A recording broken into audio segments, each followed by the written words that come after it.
En el programa de hoy, Papa Francisco llama a evitar los deseos desordenados y a una correcta corrección fraterna. Arzobispo de San Francisco en Estados Unidos habló sobre el presidente Biden y el Papa Francisco y señaló que la gente escucha lo que quiere escuchar. Y lamentablemente abren las puertas al aborto hasta las 12 semanas de gestación en Baja California, México. Tendremos un análisis de lo sucedido.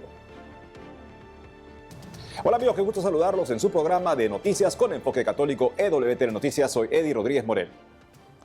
Nos enlazamos de inmediato con nuestro corresponsal en Roma, Miguel Pérez Pichel, que nos comentará sobre la reflexión del Papa en su catequesis y en la que el pontífice habló sobre la corrección fraterna y los deseos desordenados. Adelante, Miguel. Hola amigos, un saludo desde Roma. El Papa Francisco presidió desde el aula Pablo VI del Vaticano la audiencia general del miércoles, en la que reflexionó sobre la corrección fraterna.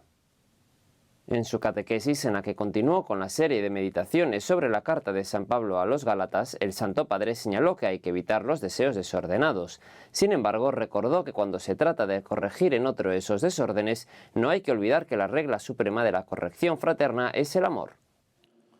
Hoy San Pablo nos exhorta a que caminemos según el Espíritu y nos dejemos guiar por Él en nuestro seguimiento de Cristo.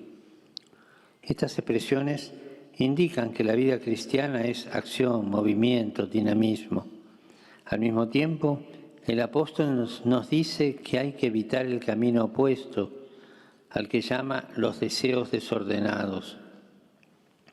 Pero eso no significa que el mal o nuestros impulsos negativos vayan a desaparecer, sino que Dios es siempre más fuerte que nuestras resistencias y nuestros pecados. El Papa explicó que frente a la tentación de dejarse llevar por los deseos desordenados como el egoísmo, la envidia o la hipocresía, hay que dejarse guiar por el Espíritu Santo para no desviarse del camino de Cristo.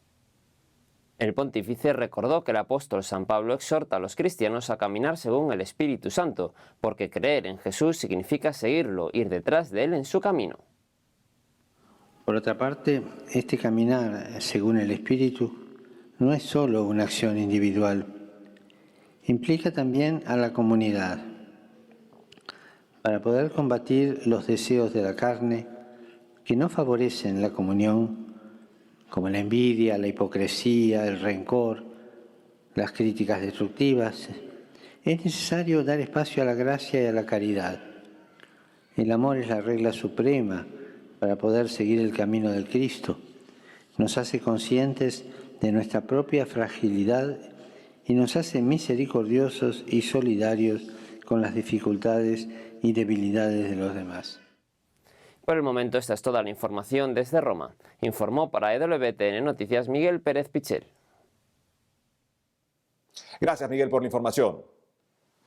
En otras noticias, el arzobispo de San Francisco en Estados Unidos habló sobre el presidente Biden y el Papa Francisco y señaló que la gente escucha lo que quiere escuchar. Veamos los detalles. El arzobispo de San Francisco, Monseñor Salvatore Cordileone, se pronunció sobre el reciente encuentro del Papa Francisco con el presidente de Estados Unidos, Joe Biden, y el supuesto permiso que éste recibió para comulgar a pesar de impulsar la agenda del aborto. En un mensaje publicado recientemente en su cuenta de Twitter, Monseñor Cordileone señaló que en su propia experiencia personal no tiene dudas de que es común para cualquiera en una posición de liderazgo que la gente muy frecuentemente escucha lo que quiere escuchar. Como se recuerda, tras la reciente reunión entre el pontífice y el mandatario norteamericano, el presidente Biden afirmó que el obispo de Roma lo autorizó a seguir recibiendo la Sagrada Comunión y que no hablaron del aborto durante su encuentro, según fue informado por la agencia internacional Reuters. De acuerdo a este medio, se le preguntó al presidente estadounidense si el tema del aborto se trató durante su reunión con el obispo de Roma, a lo que el mandatario Biden contestó que no y que solo hablaron del hecho de que él estaba feliz, que era un buen católico y que debe seguir recibiendo la comunión, según relató la agencia de noticias. Como se sabe, el presidente Joe Biden repetidamente ha manifestado su apoyo hacia las prácticas abortivas. De acuerdo a lo informado por el Vaticano, entre los temas hablados en dicho encuentro se habló del compromiso común con la protección y el cuidado del planeta, la lucha contra la pandemia del COVID-19 y el tema de los refugiados. Sin embargo, el comunicado de la Santa Sede no hace referencia al tema del aborto. Además, el Vaticano se negó a confirmar o desmentir la versión del presidente Biden. Luego, un día después de su encuentro con el Papa Francisco, el mandatario Joe Biden asistió a misa en Roma, en la iglesia de San Patricio, la cual atiende pastoralmente a los estadounidenses en la capital italiana. Ahí, el presidente de Estados Unidos recibió la comunión. En ese contexto, el arzobispo de San Francisco precisó en sus publicaciones que la misa en la iglesia de San Patricio no fue una misa papal e insistió en que no se sabe lo que el Papa Francisco realmente dijo, sino que solo se conoce lo que el presidente Biden informó que el Papa dijo. Cabe destacar que por su parte el obispo de San Sebastián en España, Monseñor José Ignacio Munilla, publicó un tuit en el que criticó duramente la afirmación del mandatario estadounidense, en la que afirmó que el Papa Francisco lo alentó personalmente a seguir recibiendo la Eucaristía pese a su abierto apoyo al aborto. Al respecto, indicó que estas increíbles declaraciones dejan al descubierto la catadura moral de quien es capaz de comprometer y manipular al pontífice con la pretensión de lavar su conciencia manchada por la sangre de tantas vidas inocentes injustamente eliminadas. Oremos por la conversión profunda del presidente Biden. En otros ámbitos, el Vaticano reafirmó la posición clara del Papa Francisco de oponerse a la ideología de género. Veamos el siguiente informe. En su respuesta a 3 preguntas de la Asociación Pro Vida y Familia de Italia, la Congregación para la Doctrina de la Fe subrayó la posición del Papa Francisco de rechazo a la ideología de género y destacó que los políticos católicos deben oponerse a esta corriente. Al respecto, las preguntas del organismo italiano surgieron en el marco del debate del llamado DDL-SAN, un proyecto de ley contra la homofobia promovido por el legislador del Partido Demócrata y activista LGBT, Alessandro San, que fue finalmente rechazado por el Senado italiano el pasado 26 de octubre. En esta línea, el debate suscitó la consulta de la Asociación Pro Vida y Familia a la Congregación para la Doctrina de la Fe con una carta enviada el 10 de julio, en la que se alertaba sobre la posibilidad de una visión de la sexualidad subjetiva, fluida y no binaria. De igual manera, la asociación indicaba que este tipo de normas podrían ir en contra de la libertad religiosa de los cristianos. Frente a ese contexto, la Congregación del Vaticano respondió hacia inicios del mes de octubre y recordó que ya hay una respuesta en el magisterio eclesial al respecto, como lo que dice el Papa Francisco en el número 56 de la exhortación apostólica Amoris Laetitia, donde hay una clara reprobación de la ideología de género. Además, indicó que en su discurso a la Pontificia Academia para la Vida en 2017, el Papa Francisco definió como no correcta la propuesta de promover la dignidad de las personas, eliminando radicalmente las diferencias sexuales, porque esta propuesta buscaría simplemente a eliminar la diferencia, proponiendo procedimientos y prácticas que la hagan irrelevante para el desarrollo de la persona y de las relaciones humanas. En otras noticias, el Congreso del Estado de Baja California, en el norte de México, abrió el pasado 29 de octubre las puertas al aborto a pedido hasta las 12 semanas de gestación y sin límites en caso de violación. Para darnos todos los detalles sobre este tema, está conectado con nosotros Rodrigo Iván Cortés, presidente del Frente Nacional por la Familia. Rodrigo, un gusto tenerte con nosotros en el programa. Es un gusto. Rodrigo, ¿nos podrías explicar primero cómo es que se ha logrado abrir las puertas al aborto a pedido hasta las 12 semanas de gestación en Baja California y cuáles serán las consecuencias que esto ocasionará? La prioridad que parece tener el grupo parlamentario de Morena, con sus honrosas excepciones, es la de imponer lo que es la ideología de la confusión de género y la cultura de la muerte. En Baja California apenas se tiene esta nueva mayoría. Han intentado en 5 ocasiones seguidas la redefinición del matrimonio y otras tantas para tratar de meter el aborto. Lo han hecho de manera inconstitucional, ya que no pudiendo reformar la Constitución de Baja California, que defiende la vida desde su inicio, han cambiado la legislación secundaria, como es el código, lo cual es totalmente improcedente. Lo han hecho además de espaldas al pueblo, sin tener reunión presencial en el Congreso, y por lo tanto, en términos legales esto no sería procedente, pero como al parecer ya el Estado de Derecho tampoco les importa, ahorita estarían en el proceso de lo que es la publicación. Al respecto, ¿qué acciones se están activando desde el Frente Nacional de la Familia para contrarrestar esta situación? Hay que reconocer el liderazgo, la valentía y la entereza de todos los liderazgos que en Baja California han alzado su voz por los que no tienen voz. La verdad es que es impresionante todo lo que se ha hecho para tratar de que no se haga este crimen legal. En estos momentos estamos pidiéndole a la que acaba de tomar posesión como gobernadora que no se manche las manos de sangre inocente. Ella se llama Marina, ella está embarazada y por lo tanto sabemos que ella tiene mucha conciencia de lo que lleva dentro de sí, que ella no tiene dudas de que si es un ser humano o no, y de que ella está valorando la vida que lleva en su vientre. Por eso le estamos pidiendo que vete esta ley, tiene 15 días para hacerlo, y nos parece que además es evidente que lo tiene que hacer porque toda vez que viola la Constitución, ella juró cumplir y hacer cumplir la Constitución de Baja California, que defiende la vida desde su inicio. Por eso ahorita todos nuestros esfuerzos son a solicitarle a ella que vete esa ley. Finalmente, Rodrigo, ¿cuál es el mensaje que le darías a todas las personas que están luchando por defender la vida en México, que está siendo atacada durante estos tiempos? Es muy importante que no perdamos la noción de lo que está bien y de lo que está mal.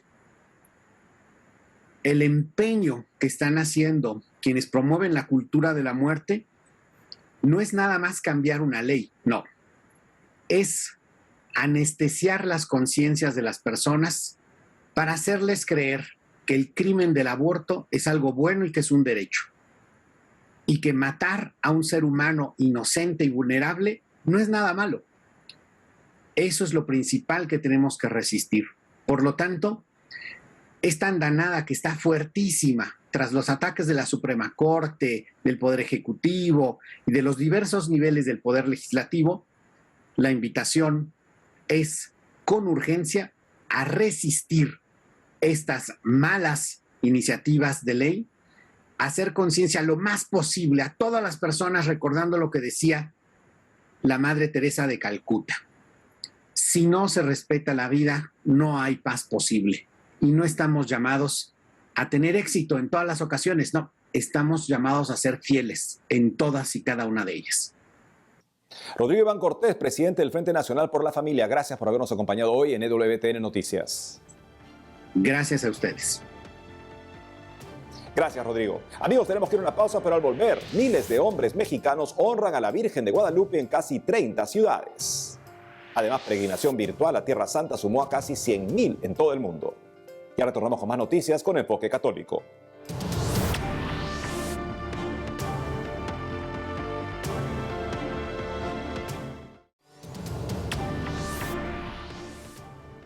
Bienvenidos nuevamente al programa.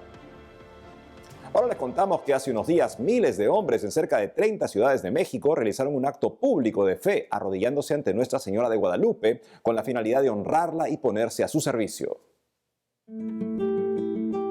Hace poco, miles de hombres en cerca de 30 ciudades de México realizaron un acto público de fe, arrodillándose ante Nuestra Señora de Guadalupe, con la finalidad de honrarla y ponerse a su servicio. El evento llamado Varones por la Reina se llevó a cabo en la Basílica de Guadalupe y en plazas públicas de todo el país. Al respecto, Brenda del Río, líder de la plataforma Que Viva México, comentó que este evento se realizó al mismo tiempo que se debatía legalizar el homicidio prenatal hasta las 12 semanas de gestación en Baja California y hasta los 9 meses en caso de violación, y mientras se llevaba a cabo un acto de apostasía en la Ciudad de México, convocado por un templo satánico.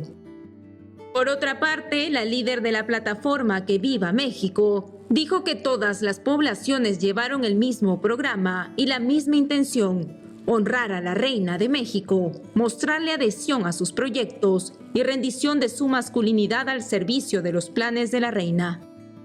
Para Brenda de Río, si los varones están en sus puestos en México, los planes de María de Guadalupe se cristalizarán con mayor rapidez y el triunfo de su Inmaculado Corazón se dará.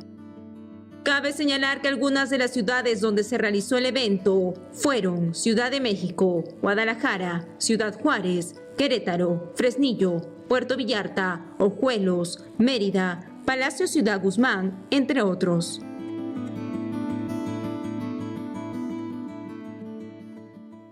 Por otro lado, la tercera peregrinación virtual recorriendo la Tierra Santa de la mano de María Magdalena sumó cerca de 100.000 personas y concluyó con una misa celebrada por el nuncio apostólico en Israel. Recientemente se realizó la tercera peregrinación virtual recorriendo la Tierra Santa de la mano de María Magdalena y sumó cerca de 100.000 personas procedentes de 149 países que participaron activamente en las actividades durante casi 5 semanas. En esta línea, el nuncio apostólico en Israel y delegado apostólico para Jerusalén y Palestina, Monseñor Adolfo Tito Illana, presidió el 31 de octubre pasado la misa de clausura de la peregrinación desde el santuario de Magdala, la tierra de Santa María Magdalena, en Galilea.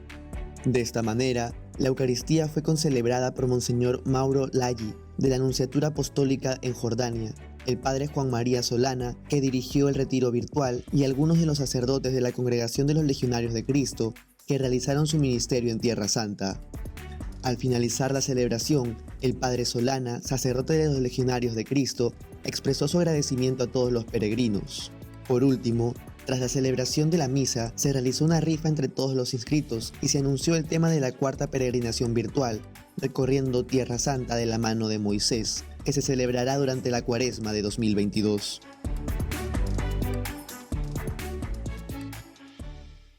En otras noticias, el cardenal Antonio Cañizares, arzobispo de Valencia, en España, alertó que con frecuencia se suele afirmar que se suprimirá la enseñanza religiosa en la escuela. Sin embargo, afirmó que lo cierto es que la garantizan los derechos humanos de libertad de enseñanza y de religión y acuerdos internacionales. Recientemente, el cardenal Antonio Cañizares, arzobispo de Valencia, en España, alertó en su carta semanal titulada Sobre la enseñanza religiosa escolar, que con frecuencia se suele afirmar que se suprimirá la enseñanza religiosa en la escuela. Sin embargo, afirmó que eso no es cierto, ya que la garantizan los derechos humanos de libertad de enseñanza y de religión y acuerdos internacionales, y aunque no se suprimirá, sí podría someterse a una manera de ver que la desfigure en su identidad. En ese sentido, el cardenal Cañizares recordó el documento Orientaciones Pastorales sobre la Enseñanza Religiosa Escolar, que todavía es punto de referencia sobre la temática de esta enseñanza en el ámbito escolar. Al respecto, el purpurado indicó que se ha producido en España una verdadera revolución cultural que se asienta en una manera de entender al hombre y al mundo, así como su realización y desarrollo en la que Dios no cuenta.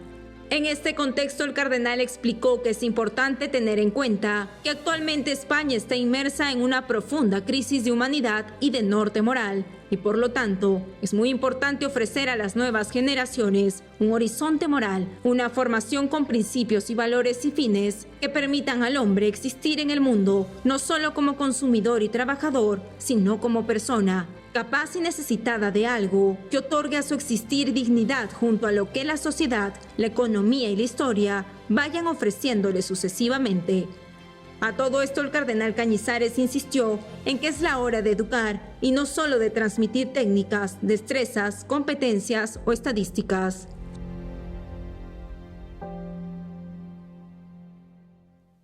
Ahora nos enlazamos con nuestra corresponsal Blanca Ruiz, que nos tiene más noticias de la iglesia en ese país. Adelante, Blanca.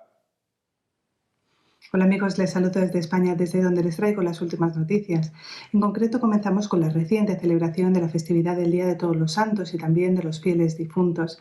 El experto en liturgia de la Universidad San Damaso, el padre Juan Manuel Sierra, explicó la relación de estas dos fiestas y también su diferencia con Halloween. Hacia el siglo VIII, sobre todo recogiendo lo que se vivía en pueblos celtas o del norte de Europa, que había una preponderancia de la presencia de los difuntos, se une o se transforma esta fiesta, se cambia de fecha al 1 de noviembre y en esta fecha también se recuerda a todos los que nos han precedido, pero como santos. Un poco después será la fiesta de todos los difuntos, que para los cristianos tiene más ese aspecto de petición por los difuntos. La fiesta de Halloween o de los muertos recuerda a los antepasados y tiene un carácter festivo. No nos debe hacer perder la fiesta de todos los santos. Además, el padre Sierra recordó que es importante celebrar la fiesta de todos los santos porque ellos han vencido unidos a Cristo y son para nosotros un ejemplo de cómo hay que vivir. Nunca se puede dar una imitación absoluta, pero sí que es bueno fijarnos en cómo han vivido los santos. Al mismo tiempo, tenerlos como intercesores, ellos desde el cielo cuidan de nosotros, y por último, establecer una cierta amistad con ellos, conociendo sus escritos, conociendo su vida y hablando con ellos, que eso es la oración. Y ahora nos trasladamos hasta Valencia, donde el cardenal Antonio Cañizares clausuró el año jubilar del Santo Cáliz. El cardenal aseguró que la Eucaristía nos augura un futuro lleno de esperanza para la Iglesia y la sociedad. El año jubilar del Santo Cáliz se celebra cada 5 años en la Archidiócesis de Valencia para revitalizar la esperanza y la vida de la Iglesia diocesana. El próximo año jubilar del Santo Cáliz se celebrará en el año 2025. Y por último les dejamos con la preciosa procesión eucarística que tuvo lugar en la Archidiócesis de Valencia como motivo de la Vigilia Nacional de Adoradores Nocturnos. Después de un recorrido por las inmediaciones de la catedral, el cardenal Antonio Cañizares bendijo a los presentes con el Santísimo, concluyendo así la Vigilia Nacional de Adoradores Nocturnos. Esta fue la primera vez en 49 años que la custodia de la catedral salió en procesión con el Santísimo sin ser la fiesta del Corpus Christi. La última vez que se realizó fue en 1972 durante el Congreso Eucarístico Nacional que tuvo lugar en Valencia. La preciosa procesión fue la clausura de la Vigilia Nacional de Adoración Nocturna Española y la Adoración Nocturna Femenina Española, a la que acudieron unos 1000 adoradores. Y con esto les dejamos, esto es todo, seguiremos informando. Gracias, Blanca, por la información. En otras noticias, un presbítero en España reflexionó sobre si aquellos sacerdotes y monjas que bailan en TikTok realmente predican la fe. Ante la creciente presencia de sacerdotes y religiosas en redes sociales, el padre Francisco Javier Pazzi Bronchalo, de la Diócesis Española de Getafe, publicó un hilo en la red social Twitter en la que llamó a reflexionar si aquellos curas y monjas que bailan en TikTok realmente predican la fe o si ayudan a que la fe se haga más adulta que infantil. Al respecto, el presbítero español indicó que no duda de la buena intención ni del esfuerzo, pero cuestionó si este es un camino verdadero. Asimismo, invitó a reflexionar sobre cuál es la misión como cristianos y recordó que somos servidores de la fe. De esta manera, para el padre Pazzi Bronchalo, ante los sacerdotes y religiosas que bailan en sus videos en TikTok, ve el peligro de que la gente no se quede en Dios, sino en la persona en particular, y expresó que le da la sensación de que en un esfuerzo por llegar a las personas nos mundanizamos. Por ello, destacó que no estamos para hacer un mundo más humano, porque humano ya es, y resaltó que por el contrario, estamos para divinizarlo. Como se sabe, TikTok se autodefine como el principal destino de videos cortos grabados con dispositivos móviles. En agosto de 2020, la aplicación superó las 2.000 millones de descargas y tiene alrededor de 732 millones de usuarios activos al mes a nivel mundial. Y es todo por hoy, amigos. Gracias por haber estado con nosotros. Saben que también nos pueden seguir por las redes sociales y además a las 12 del mediodía, hora de Miami, de lunes a viernes, por Radio Católica Mundial en su programa Más que Noticias. Hasta entonces.